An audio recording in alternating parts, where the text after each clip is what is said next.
Hello everyone and welcome back. Just one more day. I believe today is the 29th. It releases, is it the 29th? Yeah, it's the 29th. This will be coming out tomorrow and the new set will be coming out. So very exciting. I'm super excited for it. I hope you all are as well and think the format looks nice and refreshing. Even though Boros still seems to be really strong with some mice, and Orzhov bats is very cool. We all love getting cards from our hand discarded, especially when we're doing it. So therefore, we're playing this deck today. We're playing Orzhov Value, kind of the last time we'll probably see it in this iteration before a lot of things change and we add cards from the new set, and seeing how well they can pan out in our deck. Adding probably cards, because we are a little bit high on lands, adding cards like Fable Passage in here, some of the other bats that might work out well for us, and maybe gain us some life. Maybe we turn into a Mulia kind of deck with this style of play, but who knows. But outside that, we're going to go ahead and hop into the games, see how well they do. I had one very, very good game in this video. Other games were good, but there was one that was just neck and neck, and it all kind of depended on what our opponent drew, and their deck was entirely rotation safe too from what I saw. They obviously could have had other cards in there, but we basically played two entirely rotation safe decks against each other, which was very fun and exciting, and we might have come out on top on that. Who knows? You'll just have to watch and find out. But outside of that, let's go ahead and hop into the games. If you all enjoy my content, please consider subscribing. It truly helps out the channel a ton, and I truly appreciate it myself. So let's go out there and see if we can't win some games. Going first, a two-laner kind of tough, but with two Hopeless Nightmares, I mean, we're gonna rip their hand apart pretty well, especially having Liliana on backup and even a Hostile Investigator. Idealistically, we should be able to rip this hand apart, but do need to find a white source in case it's something like Boros and we have to use our pest control. If not, we can always cycle it. And there's a red land, which could imply mono red only, so then like pest control gets a little bit worse. Demo field, not necessarily going to be the finding core piece that we need.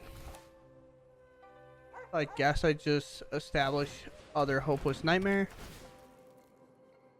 then we'll just see how this ends up working out for us. Play with fire gone. Got rid of a land plus play with fire. If their hand was already land heavy, then the first Hopeless Nightmare didn't really do much outside of letting them hit their fourth land drop. But 3 monster trades, they might commit it all in here. Unsure. Will they? They do. They go all in. All right. Interesting enough. We do thankfully hit this land. It's so crucial here. And I think setting up Liliana is probably better than most things. I almost rather plus here, but if they don't have another creature, and knowing that they're the scamp deck, it's way easier to just like minus there. There's a Swift Spear. Most likely Liliana's gone if this is another creature. The pump spell, Ancestral Anger. Hopefully. Oh, wow. They get to pick up my Liliana for free with Kamano. Fine. I don't know about you, chat, but I'm so ready for Kamano to be gone. More than about anything. But we'll play this other demo field.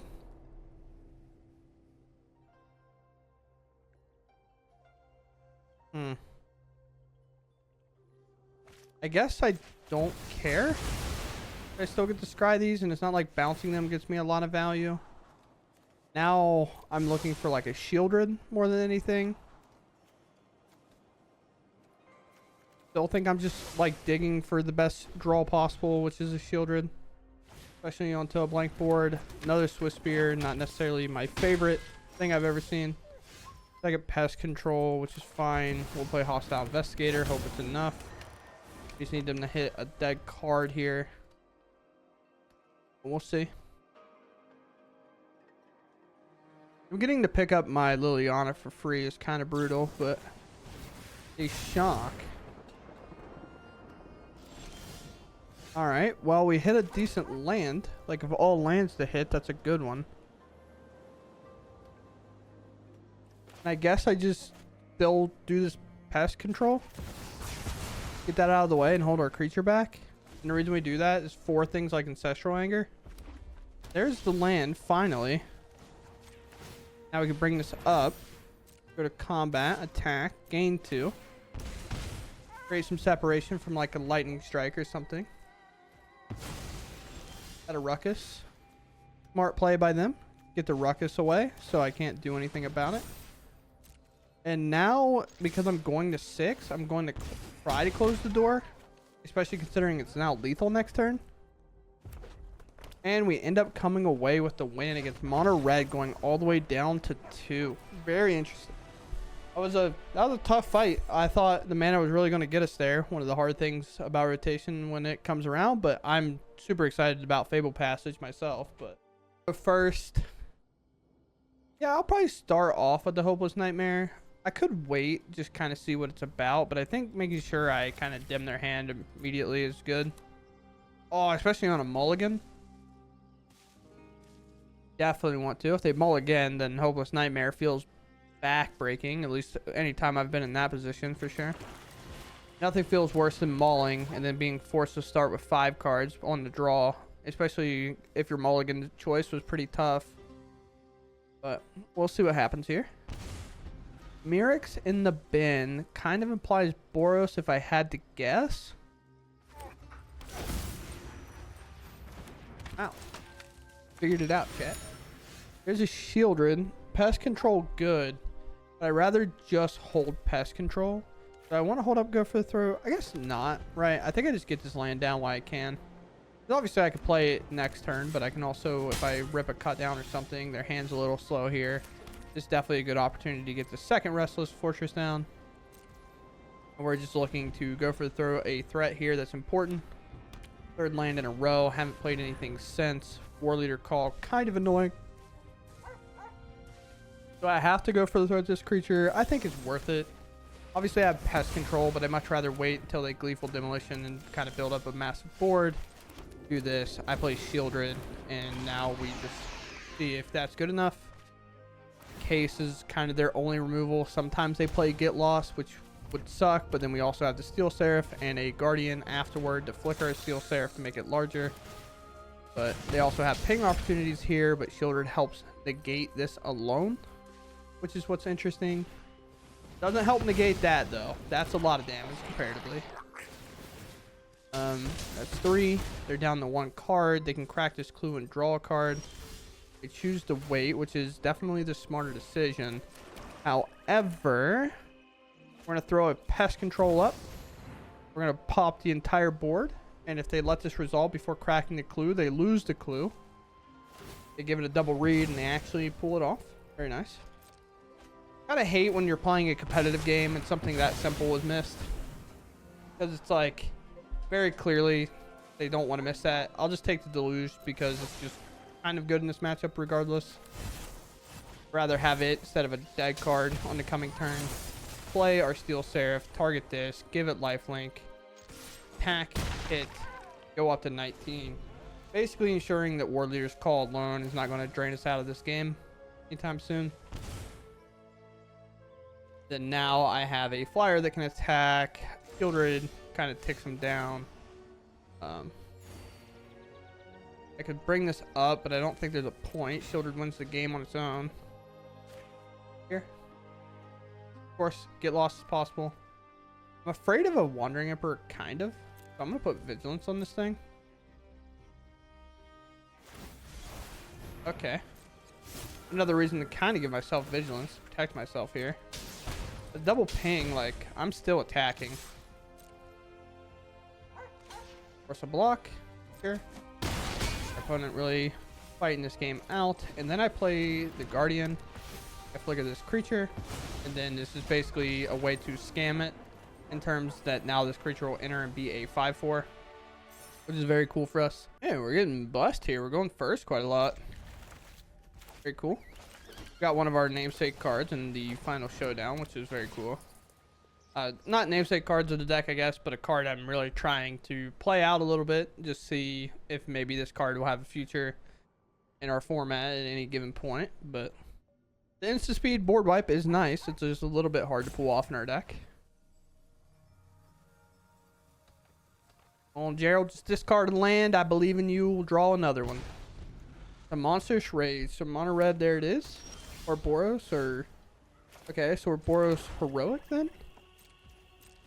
Very cool. Monster Trade still going to be a devastating card to have to deal with the mice coming around. Is it mouse? Are they the same? Mice and mouse? They made hounds dogs. I don't know. I know rats and mouse is different, but speaking of mouse, honestly, cool card. All about that card. That card's sick. Hopeless Nightmare, very cool. I think I just play Steel Seraph. Horn's obviously cool, but it can actually blow up the Monstrous Rage because it is an enchantment, weirdly enough. So let's play this down. Vigilance, sure. Choose creature you control against indestructible, destroy all creatures. Oh, that's pretty good. They're a cool deck. Very sick. I'm excited about this. Yeah, Nalar. Very cool creature. A card just kind of gotten undervalued for a little while. Every time it does its thing, you're like, this card is the most broken thing of all time. And then you just like play against a deck that just never allows it to be in play, like Control, for example, or like Esper midrange, they just outvalue you. And this card is just like never able to shine there, which sucks. Yeah. If NT does this discard, which doesn't do anything because it won't be able to cast, I think I honestly should go ahead and trade this off. Is that where I'm at? I'm not entirely sure. This having lifelink kind of negates that, right? And it being a flyer helps block all that. Destroy all creatures. It's 6 mana that I gotta get to. I think it's no blocks for now. As tough of a call as that is for me, I'm not like sold that that's the correct thing. Now here's a problem. If I make them discard, they get NT value, which is not exciting. So I'm going to play this. I'm going to pop this. Blow up our own thing here. Pest control misses by a landslide. It doesn't miss on the tokens that are made, but it does still miss. So I think I have to take this land and try to just survive until this final showdown. And I don't really want to use this Hopeless Nightmare. Here, Vigilance, and just use it as kind of like a value creature hit. And let's just see what happens. With the NT on board, it's going to be hard to stop this anyway. NT generates such good value when it comes to attacking here. One of the reasons I also left this around. But we'll see. Feel threatened, that's for sure. Another land drop from them. This also works off land drops, right? Whenever you play a land from exile or cast a spell from exile and then make a 1/1. Yeah, so if you're going to attack with NT, playing land here either means they're going to wipe my board and attack me anyway, or like they have some combat tricks like a Monstrous Rage that I have to worry about, but where they just kind of don't use NT's ability seems a little weird to me.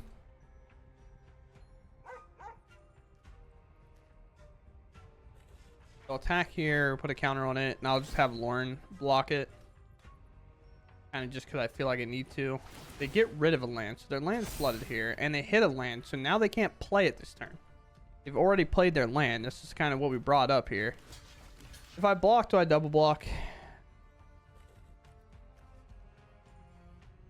can only cast one spell. I mean, I'm going to block here and see what they got. Virtue. So spell number 1. You have a second spell. At the beginning, also it can't pump it now, I guess. That's the weird part about Celebration, so it doesn't work here. They have to have a direct pump spell. Or give me a 1/1. Either work. One a little better than the other, I guess. Do I play my Hopeless Nightmare or do I not? Do I pump this land? I feel like the answer is yes. Because to some extent that thins them out, so they're less likely to draw land, and with like that in play, it seems like a fine opportunity to do so. Not like the mana is going to make much of a difference here. I don't think there's a thing in play that I have to worry about, but I can also get this out of the way while it matters.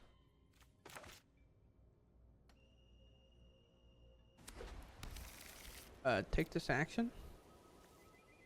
Grab a swamp. Now, this is like the opportunity to play the Hopeless Nightmare, but I can also do it later whenever I have kind of the things that make sense to do it. Having this 1/1 around is kind of nice because now I can kind of block whatever. You could argue I play this so I can sack it on a future turn. But without NT in play, Hopeless Nightmare then gets its value back. You can cycle a card here. If they attack, use NT, and they hit a land, we are in big heaps of trouble.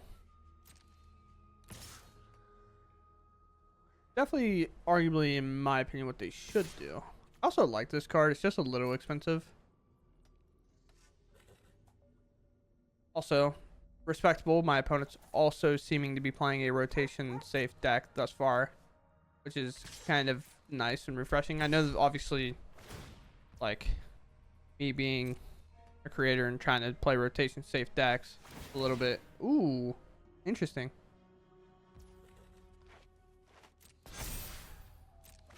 I don't know if you guys heard.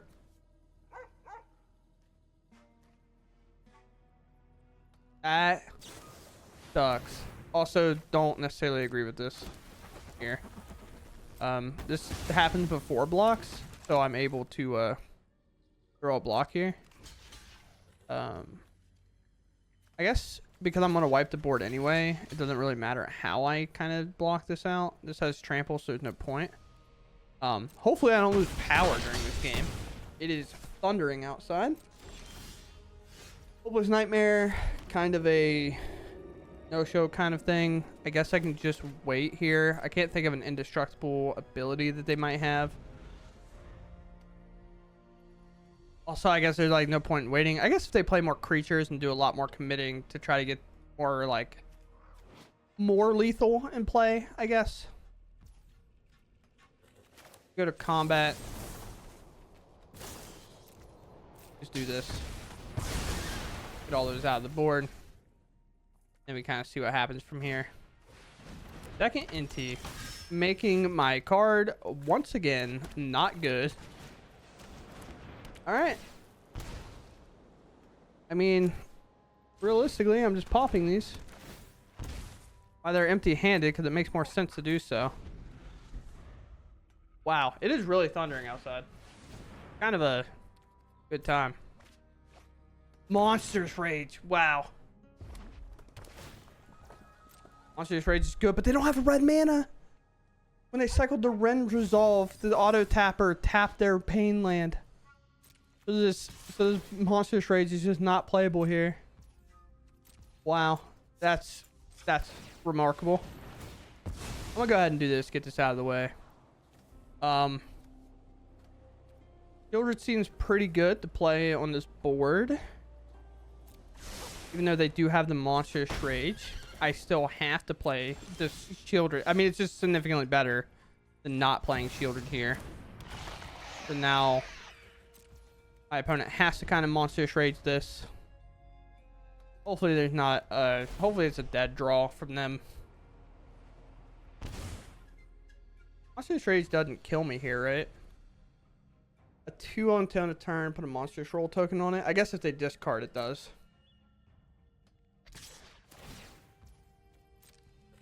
Gives trample, so if they find another Stoke, I lose.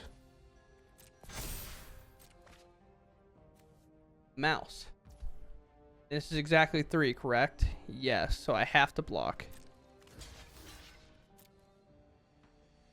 And comes Monstrous Rage. I guess doesn't matter too much. Obviously, they're going to play the mouse, I think. Like, why would you not? So close to, like, being reasonable to keep this. Is it? I'm most likely going to have to attack this fortress anyway to gain the life. I think the life will be more important here. Yeah, I'm going to try to keep this and see if this works out for us. We take 1 here. 5. Play that. Sure.